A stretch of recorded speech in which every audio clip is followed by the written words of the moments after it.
반갑습니다. 제가 이렇게 신앙인으로서의 최용신 선생님을 말씀드리는 건 처음이에요. 그리고 이제 해설사를 있으면서 거기에서는 교회와 조금 연결된 부분이 대중성을 있어야 되기 때문에 교회적인 일은 조금 감춰지고, 또 혹시 교회에서 이제 답사를 오신 분들에게는 제가 이제 교회적으로 얘기합니다. 그리스도인이라고 하면 조금 저는 이제 권사 직분을 갖고는 있지만 그리스도인 이렇게 자랑스럽게 말씀을 전해야 되는데, 사실은 생활에 있다 보니까 조금 삶이 본이 되지 않았을까? 본이 되었나? 이렇게 또 의문 되는 그런 때도 있습니다. 근데 최용신 선생님 생각하면 예수님이 없었다면 아마도 샘골에 오지 않으셨을 것 같아요. 그래서 이번 시간에는 물론 앞서 말씀 전하셨던 분들도 다 거의 같은 맥락밖에 없어요.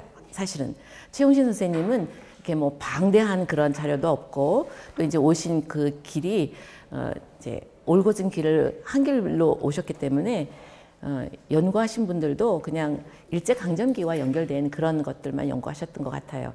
근데 오늘은 이제 신앙적인 얘기를 조금 풀어갔으면 좋겠습니다. 그래서 조금 거부감이 들 수 있겠지만, 그래도 저는 이제 오늘은 신앙적인 얘기로 말씀을 드리려고 해요.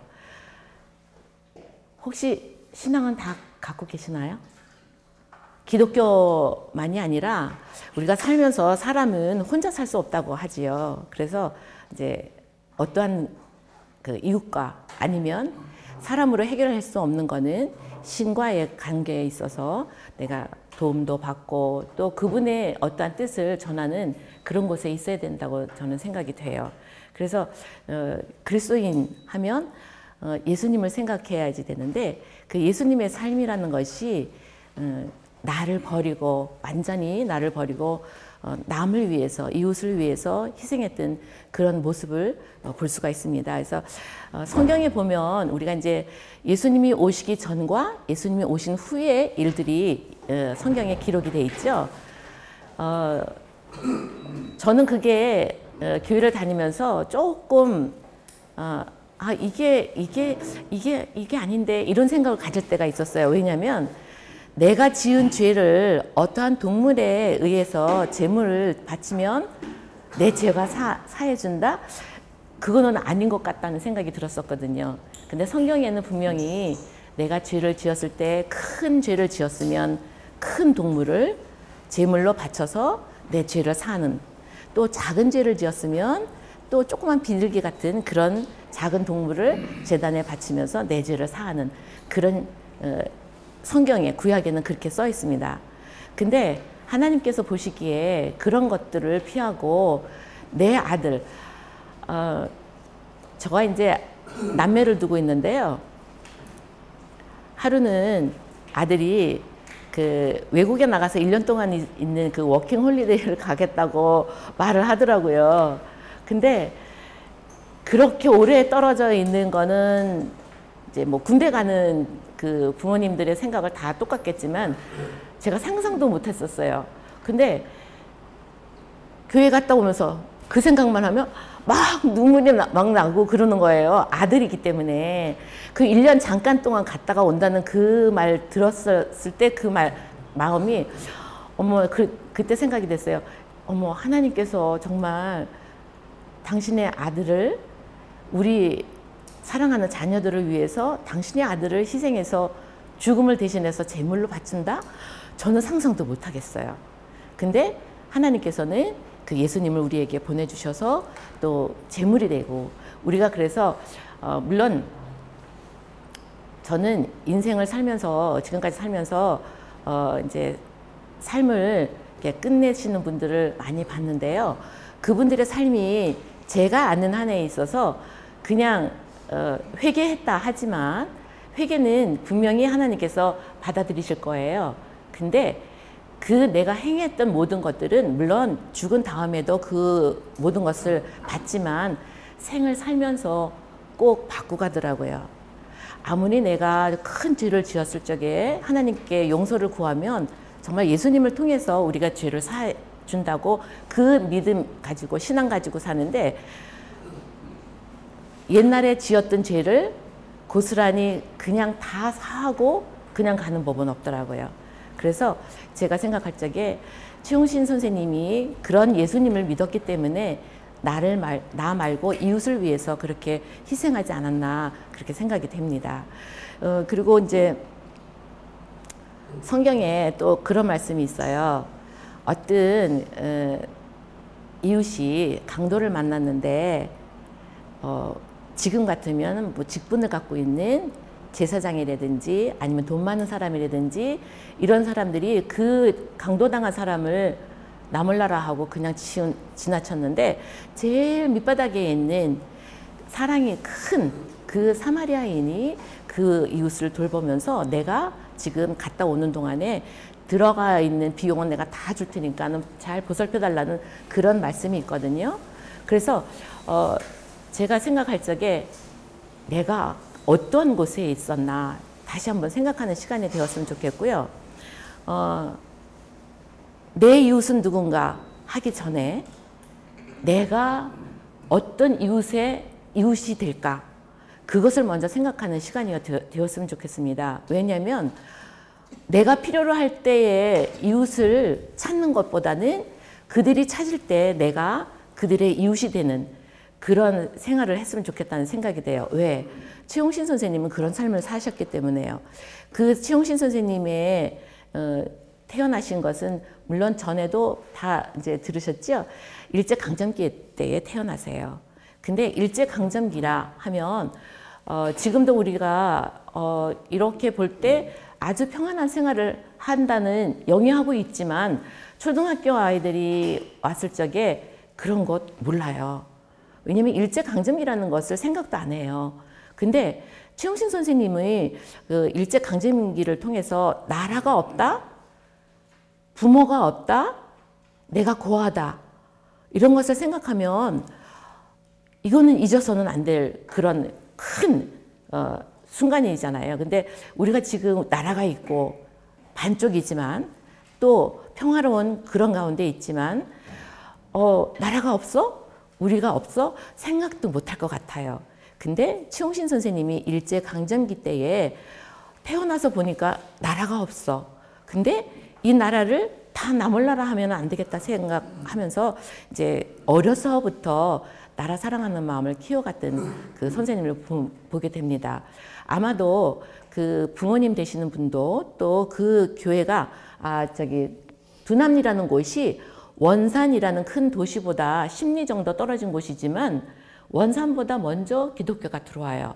그래서 최홍신 선생님이 어려서부터 신앙생활을 했고 그곳에서 약혼자도 만났지만 그 생활 속에서 나라 사랑하는 마음과 내가 희생하면 하늘의 미랄이 썩으면 천배 만배 결실을 맺듯이 내가 뭔가 이 나라의 초석이 됐으면 좋겠다는 생각을 어려서부터 하셨던 것 같아요. 그거는 신앙인으로서 바탕이 돼서 아마 키워갔던 것이라고 생각합니다.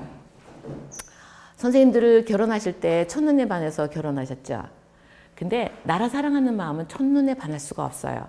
그래서 여러분들의 후손이라든지 아니면 이웃의 어린 친구들에게도 나라 사랑하는 마음을 키워가는 그런 시작점이 됐으면 좋겠다고 저는 생각이 돼요.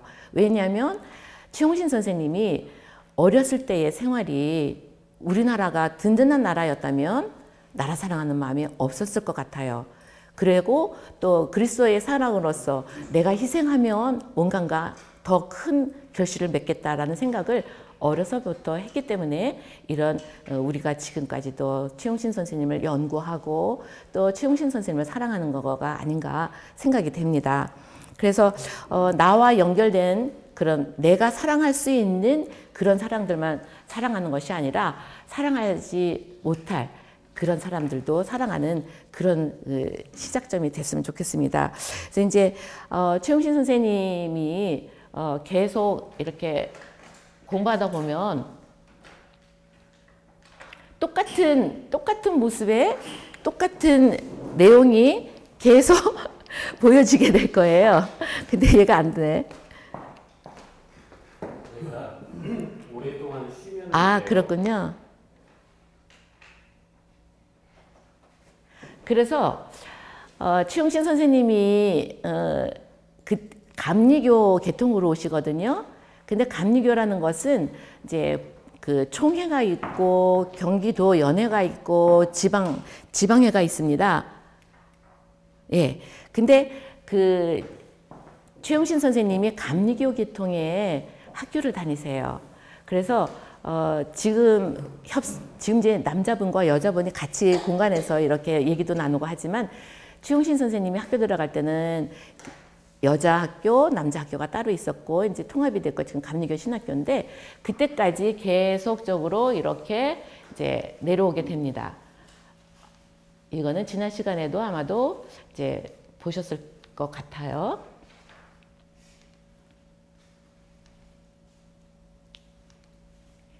그리고 이제 최용신 선생님이 이곳에 오게 되는 동기는 샘골 교회가 지금은 교회에 목사님이 굉장히 많으신 그런 큰 교회도 있어요.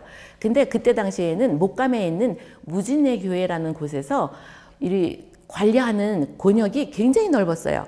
그래서 목사님께서 거기에 주둔하지는 못하지만 이렇게 예배를 드릴 수 있는 처소를 곳곳에서 만들어 놓고 목사님께서 오셔서 예배를 드리는 그런 처소를 샘골 마을에도 하나를 만들었어요.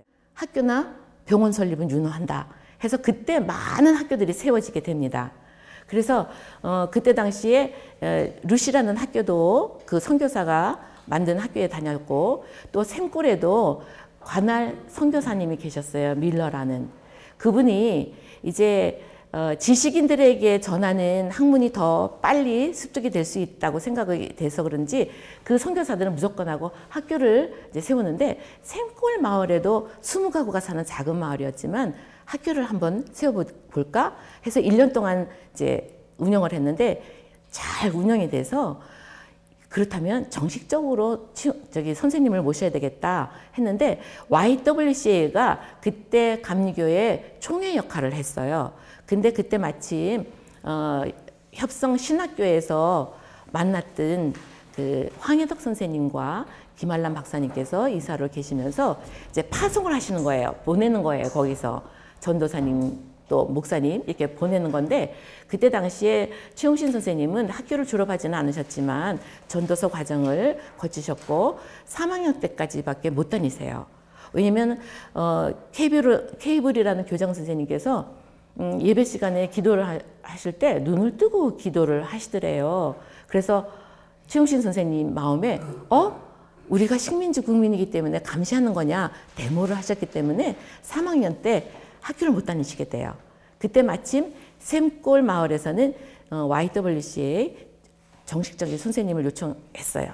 근데 황혜덕 선생님이 최용신 선생님을 가르칠 때 2번의 농촌 계몽운동을 실습을 가셨거든요. 그래서 이제 20가구가 사는 낙후된 마을인데 갈랬느냐 물어봤을 때 흔쾌히 이제 샘골에 오시게 되는 동기가 되지요. 그래서 그곳에서 열심히 이제 아이들을 가르치다 보니까 20가구가 사는 곳에 100명이 넘는 아이들이 와서 강습소를 지게 되고요. 또 교회에는 이런 일들이 있어요. 우리가 이제 신령이 약해져서 신앙생활을 잘 못할 때쯤 되면은 목사님께서 부흥회를 여세요. 심령 대부흥회. 그래서 심령이 이렇게 부흥할 수 있는 뜨거워져서 교회 생활을 잘할 수 있는 그런 부흥회를 열어요. 근데 성전 건축을 해야 되는데 부흥 목사님이 오시면 우리가 성전 건축을 하려고 해요. 그러면 맞아. 우리 건축을 할 때 십시일반 돈을 내서 건축을 해야지 하는 그런 뜨거운 마음을 갖기 위해서 그쪽으로 설교를 하세요. 그래서 제가 이제 평생을 살다가 이제 그런 성전 건축할 때 그때는 몰랐어요. 지금 생각하니까 그랬던 것 같아요. 그래서 성전 건축 헌금도 하고 맞아 난 뜨거운 사람이 돼서 전도도 많이 해야 돼 막 이런 과정을 거치고 지금까지 살아왔던 것 같아요. 근데 최홍신 선생님도 그때 당시에 마을 주민들에게 이 학교가 꼭 필요하다 하는 것을 말하기 위해서 심령 대부흥회는 아니고 건축 헌금을 마련하기 위한 그런 부흥회는 아니지만 학예회를 열어요. 주민들을 다 모아놓고 학예회를 여는데 그때 당시에 그 생골에는 농촌이었기 때문에 남자아이들은 소꼬를 먹이고 소 먹이고 또 농사일 돕고 여자아이들은 아기 돌보고 가정일을 돌봤는데 그 아이들이 학교에 가서 무언가 지식을 얻었더니 이렇게 훌륭하게 바뀌어지는구나 해서 그래 좋아 그럼 우리 아이들을 위해서 건물을 짓자. 근데 그게 두 번째 교회 건물이 돼요. 그래서 지금 제가 좀 안타까운 거는 최홍신 선생님은 그 주중에 개방을 하고 학교를 운영했고 주일에는 예배를 드리는 그 건물을 그렇게 활용을 했는데 지금 교회들은 건축을 크게 하지요. 근데 그 아까운 모든 것을 사용할 수 있는 그런 건물들을 사용을 하는 교회가 별로 없어요. 그래서 저는 개인적으로 교회를 다니고 있지만 그게 너무 안타까워요. 주민들과 소통? 말은 그렇게 해요. 하지만 주중에 개방을 해서 최홍신 선생님처럼 뭔가 주민들과 교류하는 그런 것들이 없어서 저는 많이 안타까워요. 하지만 최홍신 선생님은 선구자의 역할을 하셨던 그런 분이셨습니다. 그래서 이제 이렇게 보면 이제 선생님의 묘가 이제 보이는데 이게 이제 그 강습소로 이제 지었고 그 강습소가 두 번째 건물이 돼요. 교회 역사를 보면. 근데 6.25 때 그게 이제 불이 나서 이게 세 번째 건물이 되고요.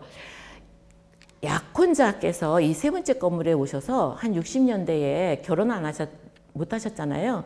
근데 이제 60년대에 오셔서 야학을 여세요. 한 10년 정도. 여기 이제 장로님과 함께. 그래서 그 제자들이 아직도 최홍신 선생님을 기리고 있거든요. 그래서 그런 결과가 있었고, 또 이제 지금, 그 YWC에서 아주 잘된 모범부랄이라 그래서 선생님이 돌아가셨지만 이렇게 이제 표창도 받았습니다. 그리고 이제 그때 60년대에 야학을 여기 계신 안 된다. 여기 앞에 줄 왼쪽에서 두 번째 계신 분이 그 약혼자와 같이 협력해서 야학을 운영하셨던 장로님이세요. 최홍신 선생님의 제자분이 홍서필 선생님이라고 계시는데 그분이 이제 생골교회 장로님으로 계시다가 돌아가셨거든요. 그분의 처남되세요. 그래서 이제 이 처남 되시는 김우경 장로님께서는 정말 내 일생일대에 큰 일을 이제 책임지는 거다 하는 그런 마음으로 이렇게 야학도 열고 또 기념관이 생기기 전에 전시관이 있었을 적에도 그 최홍신 선생님 전시관도 관리했던 그런 분이세요. 그래서 최홍신 선생님의 그 인생을 되돌아보면 아마도 예수님께서 그 마음속에 안 계셨다면 그런 일들을 하실 수가 없었던 그런 것을 볼 수가 있었습니다. 우리가 이제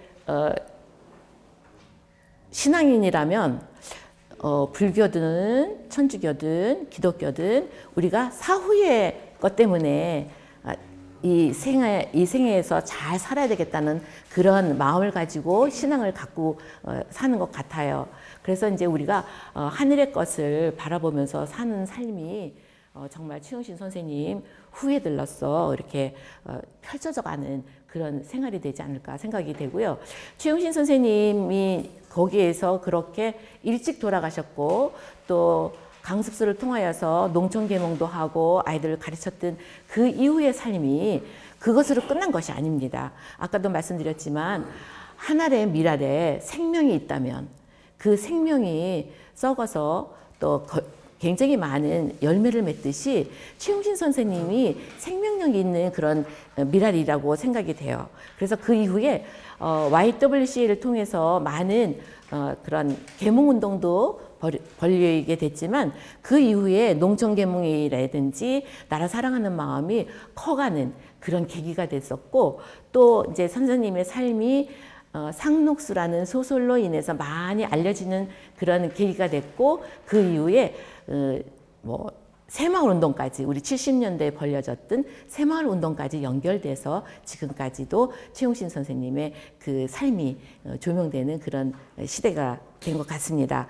그리고 이제 그 이후에 이렇게 예쁜 교회가 생기게 돼요. 얘가 이제 네 번째 건물이 돼요.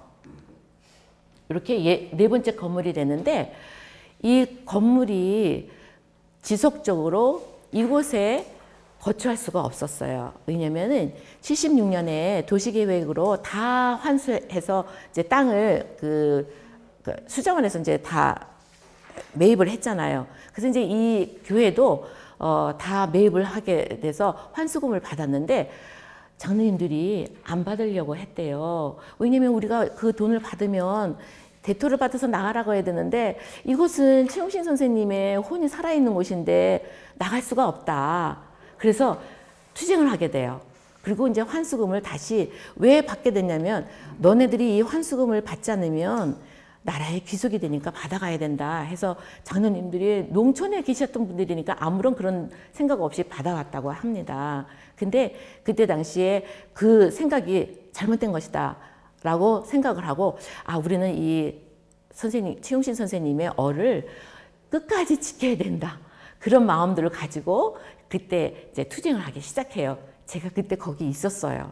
그래서 왜냐면 저는 본적지가 충무로오가예요. 그래서 거기서 살다가 이곳에 이제 이사 온 거는 91년에 태양 아파트 입주하면서 왔는데, 입주하고 와서 보니까 저의 이제 모토는 제일 가까운 교회를 섬겨야지만 제가 또 열심을 낼 수 있겠다라는 생각을 해서 보니까 언덕에 이렇게 빨간 지붕에 예쁜 교회가 있는 거예요. 근데 이제 우리가 뭐 장로교, 감리교, 뭐 침례교 이렇게 파가 갈려져 있는데 저는 감리교였거든요. 근데 마침 여기가 감리교였어요. 시와의 이렇게 그 연결 부분들이 좀 시끄럽더라고요. 그래서 그때 공원 조성해야 된다. 너네 대토 받아서 나가라 했는데, 이제 그런 과정 속에 다시 이제 있게 됐는데, 그때 이건 뭐냐면은 그때 막 이제 투쟁을 하면서 어떤 해결을 보게 되냐면은, 공원을 조성하면서 우리 교회에게 240평인가 이제 땅을 여기다 이제 허락하게 돼요. 그리고 나머지는 시에서 이제 가지면서 상록수 그 기념관을 만들게 되는 동기가 돼요. 그래서 이거는 요 가운데 있는 거는 루시 학원을, 루시에서 이제 내려와서 파란 지붕은 루시 유아원을 만들었던 장소거든요. 근데 그 루시 유아원은 이제 대토를 받아서 나갔고, 거기에 이제 기념관, 최용신 전시관이 좀 잠깐 있었어요. 그래서 이제 이 조성할 때 저것과 또 옆에 있는 그 교회도 다 이제 부시고, 그 다음에 이런 공원이 조성이 되게 됩니다. 그래서 이거는 이제 1996년에 조성이 됐고, 그때까지도 이제 그 종교 부지로 남아 있지만 건축 허가가 안 났었어요. 그래서 이제 96년 이후에 97년에 이제 그 허락을 받고 짓고, 그 다음에 현재 생골교회의 모습입니다. 그래서 이 생골교회는 지금도 이웃 주민들과 함께하는 그런 장소로 사용하려고 노력하고 있는 그런 시점에 있어요. 그래서 제가 이제 말씀드리고 싶은 거는 일제강점기에 대해서 한번 다시 생각해 보려고 합니다. 그래서 어린 친구들이 왔을 적에도 물론 제일 그 기초적인 나라 사랑하는 마음이 태극기, 국경일에 학교 안 가는 거밖에 모르잖아요. 근데 그런 거 아이들이 모를 때 저는 이제 태극기를 달자, 새날은 꼭 달자, 3.1절, 현충일, 광복절은 잊지 말고 달자라는 그 전도사 역할을 제가 지금 하고 있고요. 또 이제 여기 계신 열정적으로 최용신 선생님을 닮아가기 위해서 오신 선생님들도 그 이후의 삶들이 최용신 선생님처럼 그렇게 좀 지냈으면 좋겠다는 생각을 하고 있었습니다. 그래서 우리가 지금 처해 있는 이 시점이 어딘가 다시 한번 생각하는 그런 장소 또 시간이 되었으면 좋겠고요. 제가 이제 말씀드리는 건 거의가 다 이제 됐어요. 왜냐면 신앙적으로 얘기하다 보니까 너무 깊이 들어가면은 거부 반응도 있을 것도 같고, 또 이제 최용신 선생님에 대해서는 거의가 다 똑같은 스토리로 이제 들어야 되겠고, 또 남은 시간들도 있기 때문에 김학준님에 대해서 조금 말씀을 좀 드리려고 하는데, 김학준님이 이제 그 마을에서 교회를 다니면서 회장 역할을 하셨고, 또 최용신 선생님 부회장을 이제 활동을 하셨대요.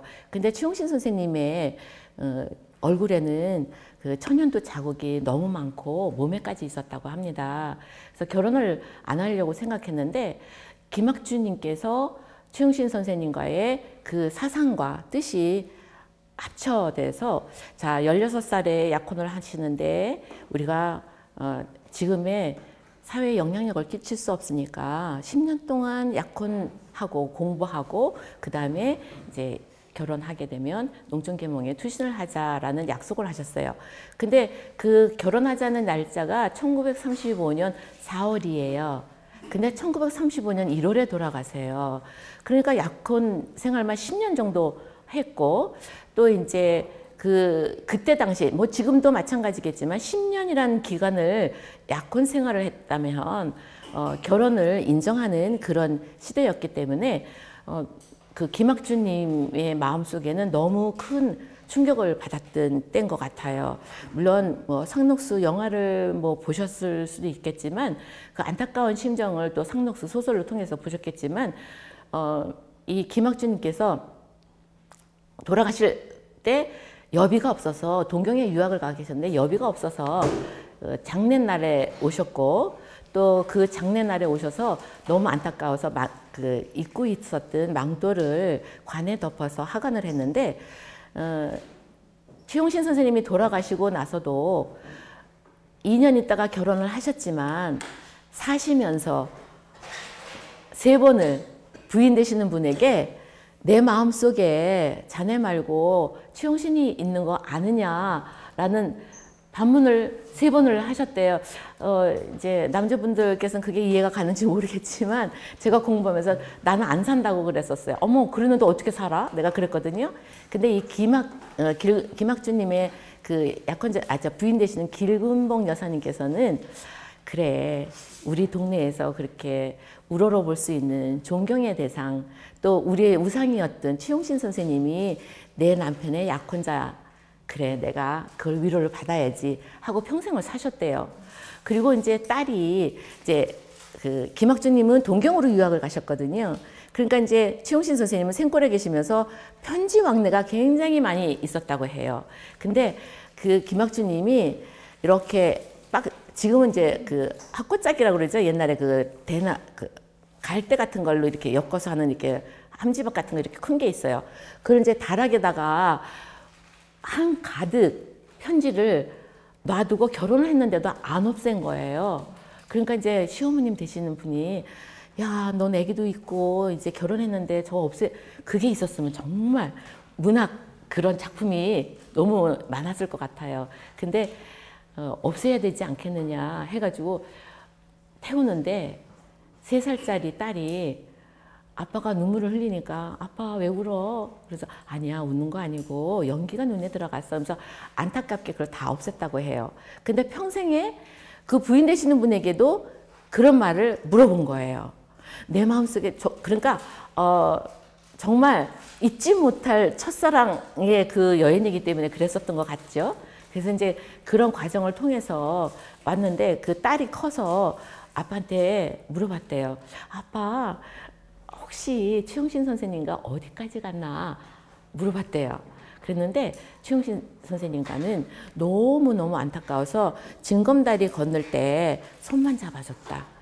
그러니까 더 안타까웠겠죠. 손만 잡았대요. 10년 동안. 그러니까 그래서 그걸 이제 잊지 못해서 했는데 아 이분이 여기 그 상록수 쪽에 가면 그 뉴 라승 호텔 자리가 있어요. 거기 지금 있는데 거기 사거리에 보면 최용신 선생님의 묘자리라고 이렇게 표지석이 있어요. 바닥에.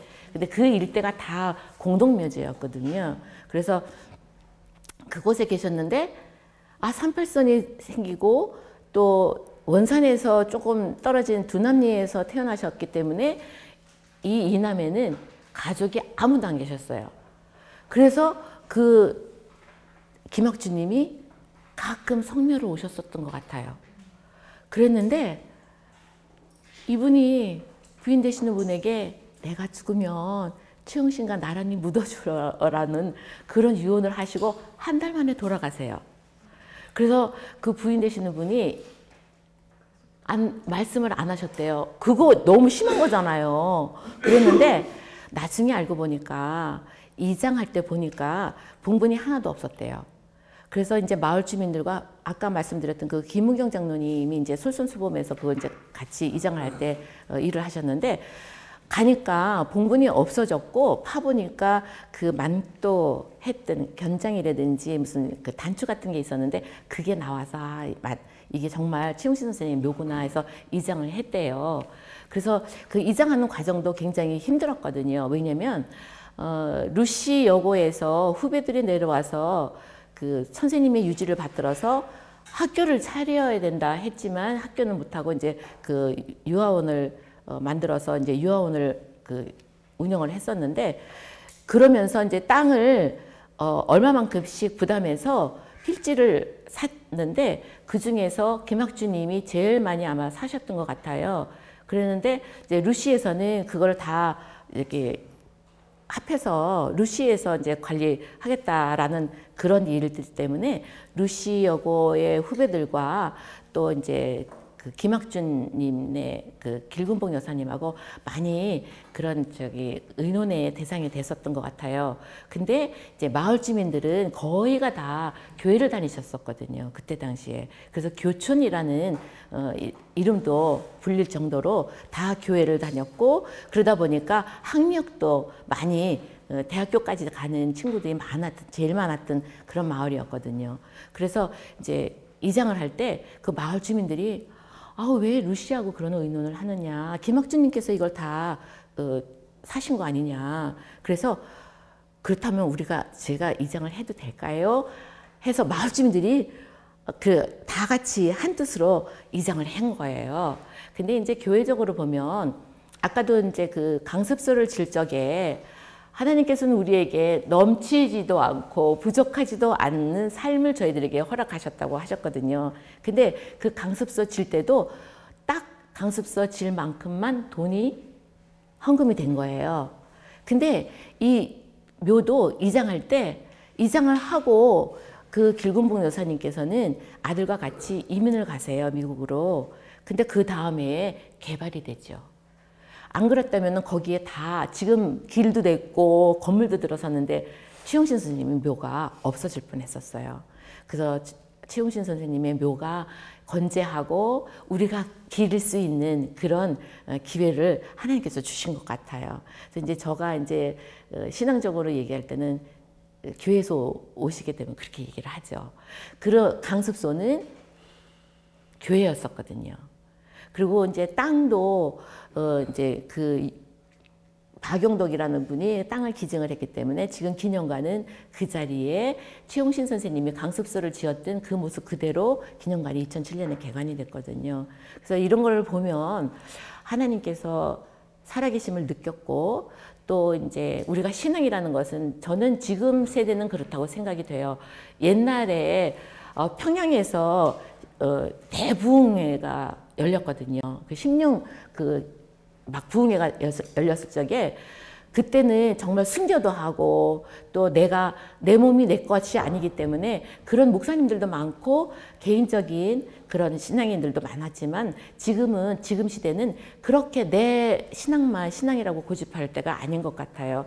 신앙이라면 불교든 천주교든 기독교인이든 같은 맥락에 내 신앙을 지켜가는 그런 시대라고 생각합니다. 근데 최용신 선생님은 그 중에서도 기독교인으로서의 신앙생활을 지금까지 영위했고 우리가 알 수 있는 최용신 선생님은 그리스도인으로서의 최용신이 되었다고 생각이 됩니다.